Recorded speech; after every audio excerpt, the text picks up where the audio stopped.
único requisito para aprender a meditar é que a pessoa possa pensar. Todo ser humano é um ser pensante, né? Então ela é uma técnica universal.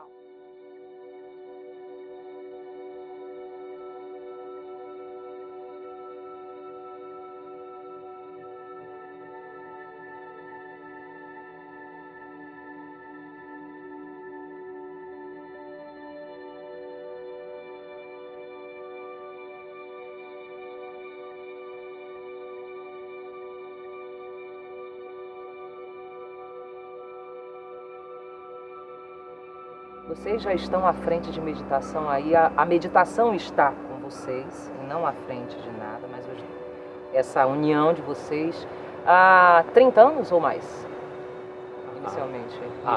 Que nós dois juntos? Sim. Né? É mais ou menos 25 anos.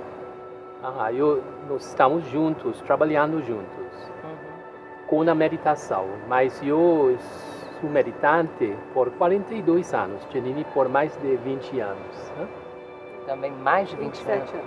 Meditante é o nome de quem pratica meditação e no caso de vocês é transcendental, né? No nosso caso é transcendental. Sim. Janine, como surge a meditação transcendental na tua vida? A meditação transcendental surgiu na minha vida como na época, uma curiosidade e uma forma de ter um desenvolvimento interior, né, um desenvolvimento total da vida. Na época eu era fotógrafa e fui fazer um curso de fotografia e a pessoa que deu o curso, no meio era um workshop na verdade, ele falou de meditação transcendental, ele estava falando sobre o Cartier-Bresson, aquela coisa do momento, do instante, de fazer a fotografia. E aí ele falou de meditação transcendental. Quando deu o intervalo, eu corri para ele, Carlos, que história é essa de meditação transcendental? E esse foi o começo. Aí eu aprendi a técnica e nunca mais parei. Te pegou logo de primeira então, né? A técnica. A técnica, eu tinha 30 anos quando eu aprendi a meditar. Então, perdi tempo, podia ter aprendido antes. Perdeu tempo, eu perdi muito tempo também. Né? Mas esse é um outro passo que daqui a pouco a gente vai falar também. Mas Robertson, tu estás já há bastante tempo também, né? Como é que vem, como é que nasce essa vontade de meditar, de ser meditante dentro de você? Penso que foi uma coisa bem espontânea, bem natural. Quando eu era bem jovem, sempre gostava de ler livros como Lobsang Rampa, Hermann Hesse, Siddhartha. Comecei a ficar bem interessado nesse tipo de conhecimento do Oriente. Né? E então as pessoas começaram a falar sobre esta meditação transcendental. Isso foi nos anos 70. Né? Então eu vi também que tem muita gente que estava começando esta técnica ao redor do mundo, incluindo os Beatles e vários outros artistas. Então eu descobri que em meu país, Trinidad e Tobago, no Caribe, então nós tivemos 2 professores. Então eu resolvi parar aprender. Né? Então foi uma experiência muito profunda e me inspirou para ser professor. Daí então você não parou mais? Nunca parou. Precisa fazer o que então? Para ser um professor e um instrutor, um mestre, vocês são guias de quem está aprendendo, né? O primeiro passo. O primeiro passo é aprender a meditar. E aí você começa a praticar, você percebe que a prática vai mudando a sua vida para melhor. Né? Você passa a desenvolver o seu pleno potencial mental, usa mais criatividade, inteligência para tudo que você vai fazer. Tem a solução para os problemas de uma forma mais rápida, mais fácil. Né? E aí a saúde também começa a melhorar. Em todos os sentidos, o que os médicos chamam hoje de doenças psicossomáticas, né, que tem um fundo nervoso, você passa a eliminar as tensões e os estresses. Então a sua saúde como um todo passa a melhorar. Aí você percebe que o seu relacionamento também começa a melhorar, você fica mais paciente, mas ao mesmo tempo mais alerta. Né? Então o ganho é muito grande. E aí você vem aquela coisa de dentro que te dá a vontade de ensinar outras pessoas. E eu achei interessante quando vocês falaram que vocês moram no mundo, né? Porque vocês moram um tempo num canto, que o trabalho os leva para tal, né? Na África, moram em estados diferentes dentro do Brasil, e agora vocês estão em São Paulo. A profissão leva vocês a vários lugares. Qual foi a ajuda que vocês perceberam, que vocês contribuíram para estas pessoas que passaram por vocês e que hoje vocês veem que foi um trabalho significativo se tratando de instrutores de meditação?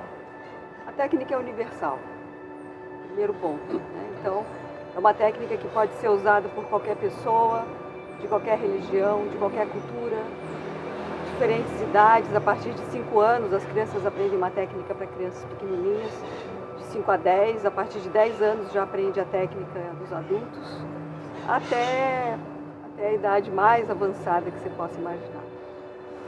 Janine, é normal quando você, ou natural da própria meditação, do meditante, quando ele começa, ele baixar esse nível dele de ansiedade, ele entrar num estado onde a velocidade do organismo também, ele tende a acalmar, o metabolismo também tende a se acomodar mais, dar mais uma calma, paciência, é comum.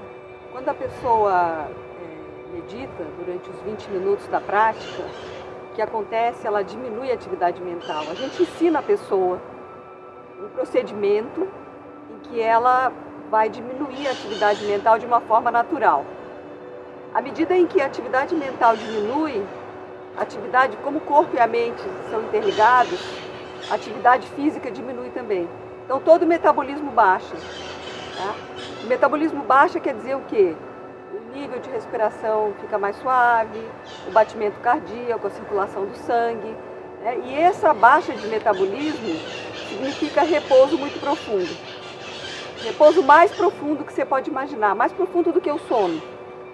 Né? Isso então gera assim, automaticamente para o restante do dia da pessoa que é o praticante, que é o meditante, isso gera aí até um pouco mais de controle nas próprias ações, ele acaba pensando mais antes de agir. Isso vamos dizer, é um benefício natural que acontece pela eliminação da tensão, porque o descanso profundo, o que ele faz? Ele dá a chance ao teu corpo de eliminar as tensões e os estresses mais profundamente enraizados no sistema. Com isso, qual é o resultado?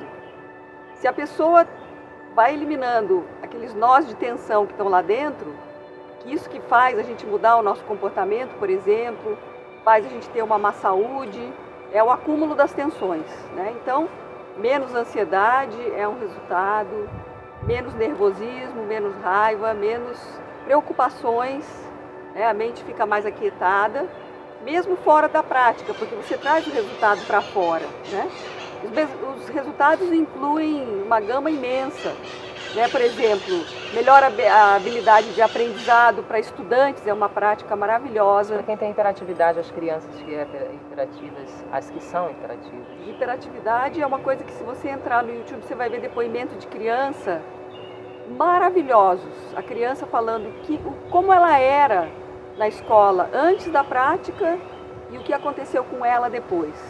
Sua Santidade Maharishi Mahesh Yogi foi fundador do programa, a gente chama de fundador.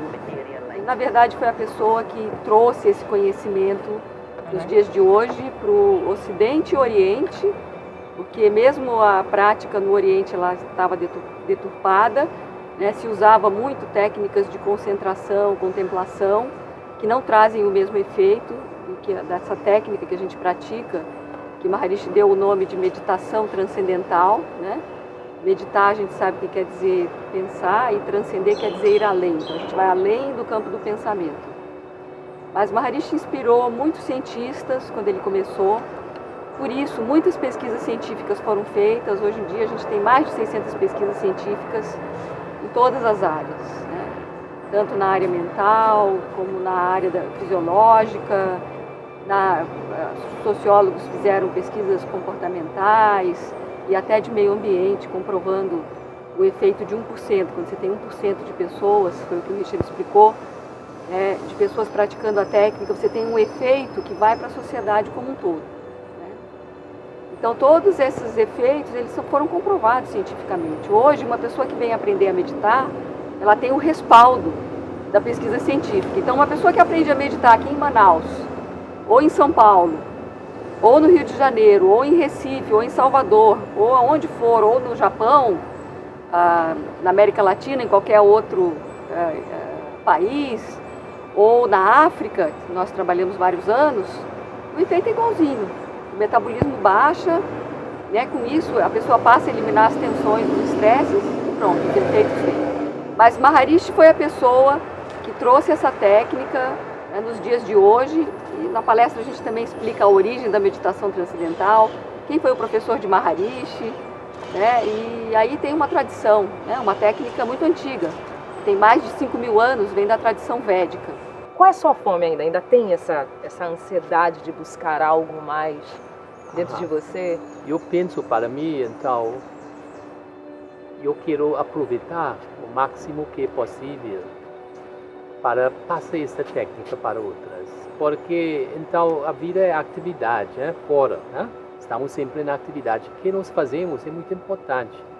Então, eu quero fazer o máximo que é possível para outras pessoas também ter o benefício desta tecnologia. Porque eu penso que, como eu recebi esta formação através de Maharishi, então eu preciso passar isto para os outros, porque é uma coisa tão preciosa.